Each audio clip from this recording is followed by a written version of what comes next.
सभी को मेरा नमस्कार। और आज हम बात करेंगे कक्षा 12वीं में हम अकाउंटेंसी में दूसरा चैप्टर देखेंगे, जिसके बहुविकल्पी जो क्वेश्चन है इन पर हम बात करने वाले हैं। और आप देखिए, बहुविकल्पी क्वेश्चन में साझेदारी फर्म का पुनर्गठन जो सेकंड आपका चैप्टर है, इस पर हम बात करेंगे।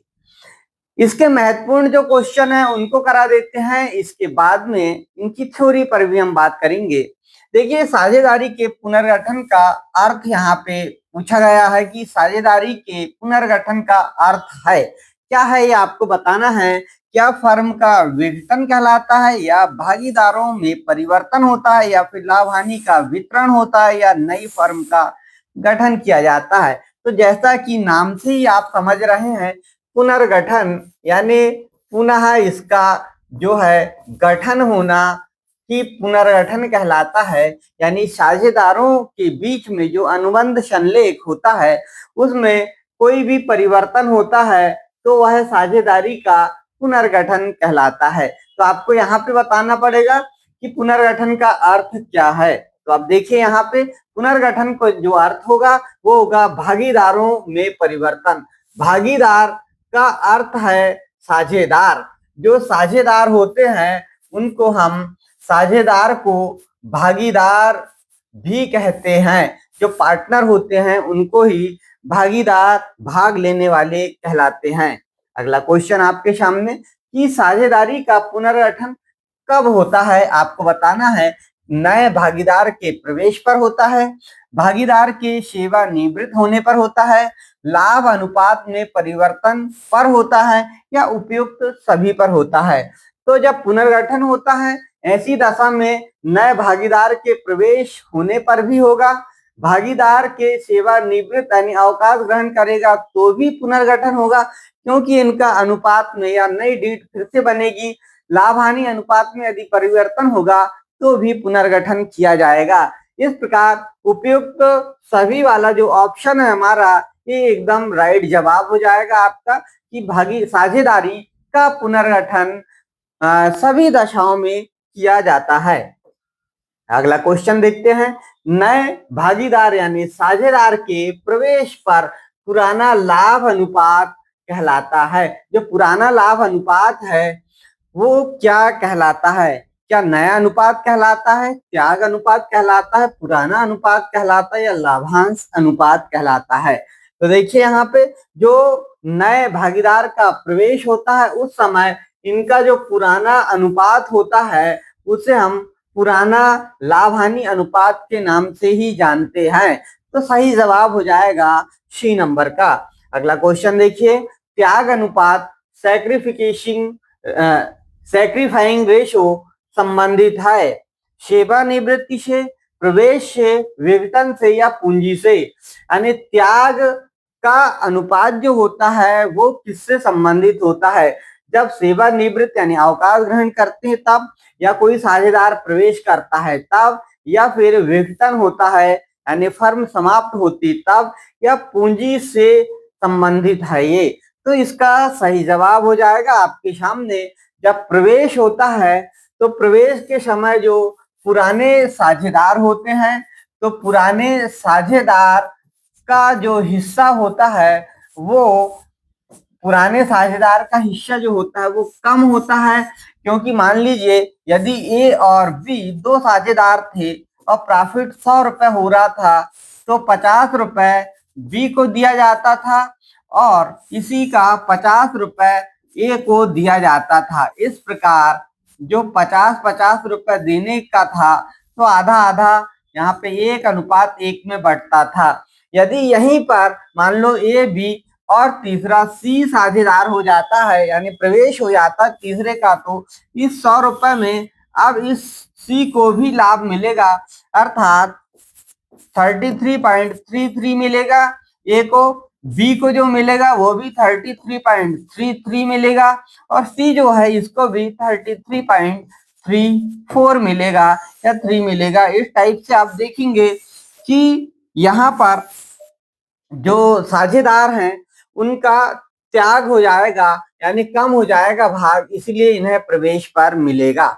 अगला देखिए यहाँ पर नए भागीदार के प्रवेश पर गुडविल, गुडविल यानी इसे हम कहते हैं ख्याति, हिंदी में नाम है ख्याति और इंग्लिश में इसको कहते हैं गुडविल।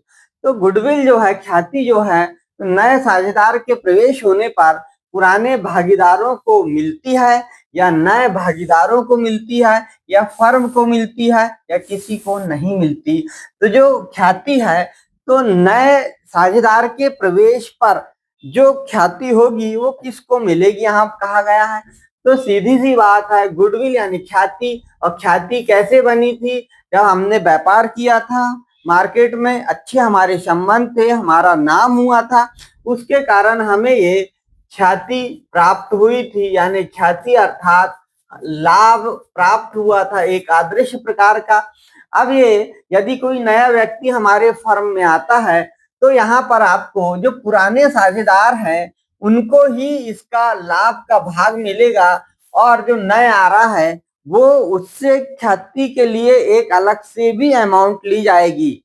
इस प्रकार से यह नए भागीदार के प्रवेश पर गुडविल यानी ख्याति पुराने भागीदारों को मिलती है। आगे देखते हैं हम, सेवानिवृत्ति के समय लाभान्वित अनुपात यानी लाभ हानि का जो अनुपात है वो अनुपात कहलाता है। क्या? त्याग अनुपात, लाभ अनुपात, लाभांश अनुपात या लाभ अनुपात यानी गेनिंग रेशो। तो यहाँ पर आप देखेंगे सही जवाब उसको हम लाभ अनुपात यानी गेनिंग रेशो कहते हैं जब सेवानिवृत्ति होती है उस समय। तो कैसे आप समझिए, ए, बी और सी तीन साझेदार हैं अभी वर्तमान में और इन्हें अनुपात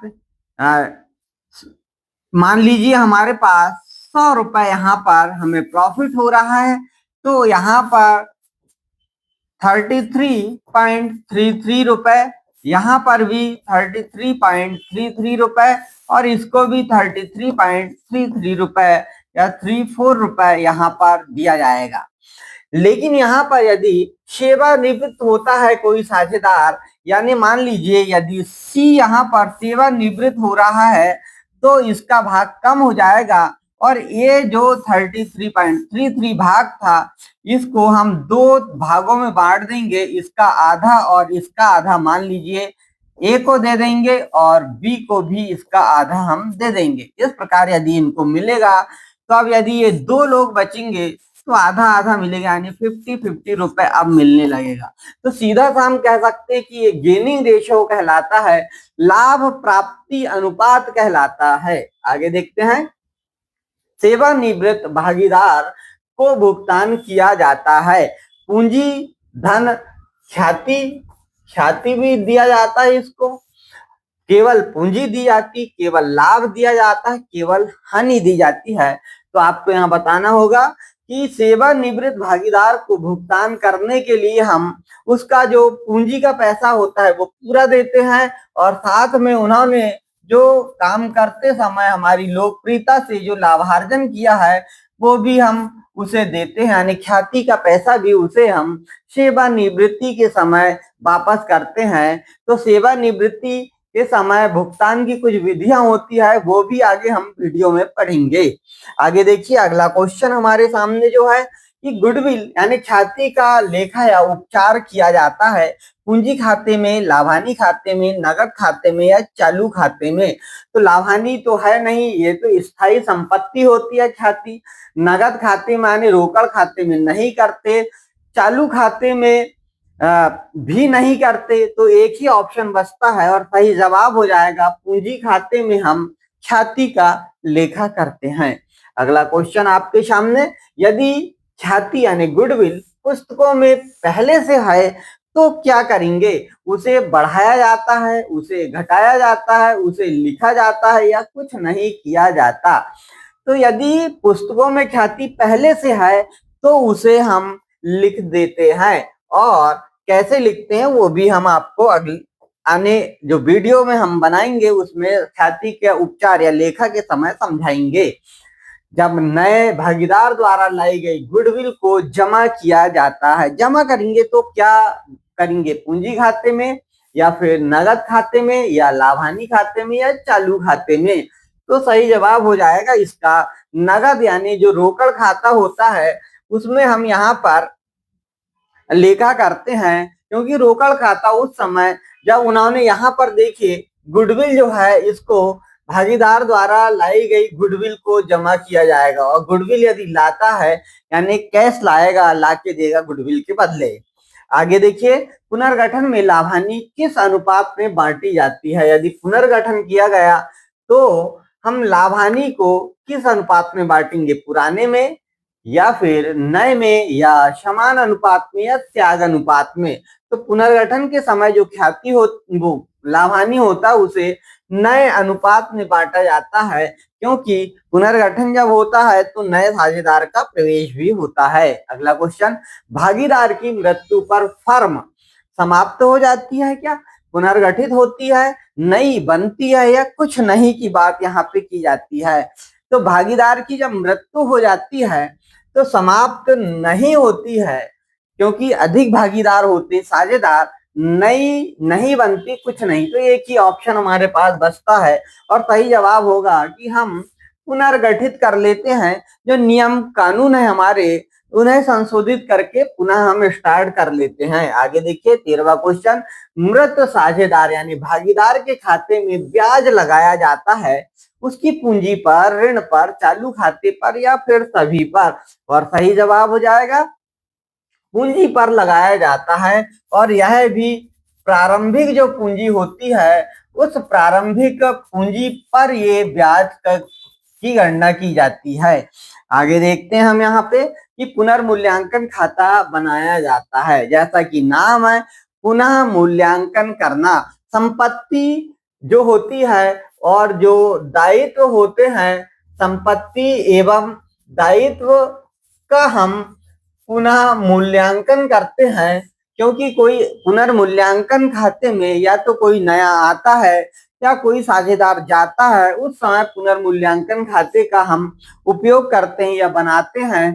तो लाभानी दिखाने के लिए बनाया जाता है, परिसंपत्ति के पुनर्मूल्यांकन के लिए किया जाता है, पूंजी निर्धारण के लिए, या ऋण चुकाने के लिए। तो सही जवाब होता है, हमने संपत्ति और दायित्व की बात की, यानी option number B correct answer हो जाएगा हमारा। परिसंपत्तियों के पुनर्मूल्यांकन के लिए पुनर्मूल्यांकन खाता तैयार किया जाता है। आगे देखते हैं हम यहाँ पे 15वां क्वेश्चन की, पुनर्मूल्यांकन से प्राप्त लाभ जाता है नए भागीदार को दिया जाएगा या फिर पुराने भागीदार को दिया जाएगा, फर्म को दिया जाएगा, या बैंक को दिया जाएगा। इससे जो लाभ होगा वो पुराने भागीदारों को यानी साझेदारों को दे दिया जाता है, उनके लाभ हानि अनुपात में बांट दिया जाता है।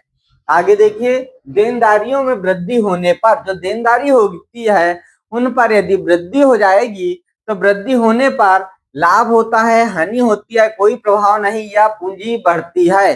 तो यहाँ पर देनदारियों में वृद्धि होने पर हमें हानि होती है, क्योंकि अब हमने यहाँ पर देनदारी का अर्थ है हमने उधार अधिक ले लिया है और हमारे पास चुकाने के लिए उतना पैसा नहीं था, उस समय लिया है, और देनदारी यदि और प्लस होते जाती है यानी आपके व्यवसाय में हानियां होती है। इसलिए आगे देखिए, नए भागीदार की पूंजी तय की जाती है। जो नया साझेदार कोई आ रहा है तो उससे पूंजी कितनी लेंगे ये तय कैसे होता है, तो पुराने भागीदारों से होता है, जो पुराने साझेदार उनसे, या लाभ अनुपात से, या नगद से, या ऋण से। तो यहाँ पर सही जवाब हो जाएगा लाभ अनुपात से यहाँ पे तय किया जाता है। जो सबके लाभ अनुपात होते हैं उसके अनुसार हम ये नए साझेदार की पूंजी निकालते हैं। आगे देखते हैं हम कि साझेदारी अधिनियम लागू होता है या कब लागू हुआ था, 1930 में, 1932 में, 1947 में, 1956 में। तो यहाँ बात करेंगे हम, सही जवाब 1932 में साझेदारी अधिनियम लागू किया गया था। आगे देखते हैं यहाँ पे कि त्याग अनुपात का प्रयोग किया जाता है। त्याग अनुपात जो होता है इसको कब उपयोग में हम लाते हैं, तो सेवानिवृत्ति में, प्रवेश में, मृत्यु में, या विघटन के समय। तो जो त्याग अनुपात है इसे प्रवेश के समय हम प्रयोग करते हैं। अगला क्वेश्चन आपके सामने, कि लाभ अनुपात बदलने पर, जब लाभ अनुपात बदलता है इस समय पुनर्गठन होता है, विघटन होता है, नई फर्म बनती है, कुछ नहीं होता।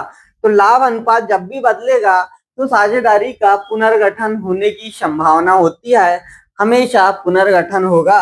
आगे देखते हैं कि गुडविल यानी जो ख्याति है, ये जो ख्याति अमूर्त संपत्ति है। क्यों? क्योंकि दिखाई देती है, नगद में होती है, भौतिक रूप नहीं होता या ऋण होती है। तो जो गुडविल है वो दिखाई देती है, गलत है। नगद में होती, ये भी गलत है। ऋण भी गलत है। सही जवाब हो जाएगा भौतिक रूप नहीं होता, और सही जवाब भौतिक रूप नहीं होता है। आगे देखते हैं हम यहाँ पे, सेवानिवृत्त भागीदार यानी साझेदार को दी जाने वाली राशि कहलाती है। जब कोई अवकाश ग्रहण करता है तो उसको जो पैसे दिए जाते हैं वो राशि लाभांश कहलाती है, समापन राशि कहलाती है, भुगतान राशि या निपटान राशि कहलाती है। तो सही जवाब हो जाएगा, उसे हम निपटान राशि कहते हैं, देय राशि के नाम से जाना जाता है। आगे देखिए, पुनर्गठन में बैलेंस शीट यानी आर्थिक चिट्ठा नहीं बनाया जाता है, आवश्यक नहीं है, स्थगित होती है। तो यहाँ सही जवाब कि पुनर्गठन के समय भी बैलेंस शीट तैयार की जाती है, इससे संपत्ति और दायित्वों का पता लगता है। क्वेश्चन नंबर 24, भागीदारों के चालू खाते बनाए जाते हैं निश्चित पूंजी पद्धति से, परिवर्तनशील पूंजी पद्धति से, दोनों में या किसी में नहीं। यानी जो साझेदार होते हैं उनके चालू खाते हम जब बनाते हैं चालू खाते तो किस पद्धति में बनाते हैं? तो ये निश्चित यानी ये नाम है स्थायी किस्त पद्धति, जैसा हमने पढ़ाया था आपको। परिवर्ती यानी परिवर्तनशील पूंजी पद्धति, या दोनों में। और सही जवाब हो जाएगा निश्चित यानी स्थायी पूंजी पद्धति में चालू खाता तैयार किया जाता है। आगे देखते हैं हम यहाँ पे, नए भागीदार के आने से पुराने भागीदारों का लाभ बढ़ता है, घटता है, समान रहता है या दुगना होता है। यदि कोई नया साझेदार आया तो जो पुराने साझेदार उनका लाभ क्या होगा? तो सही जवाब, ये नए साझेदार आने से पुराने का लाभ कम हो जाता है, घटता है, क्योंकि वो अधिक लोगों में बंटने लगता है।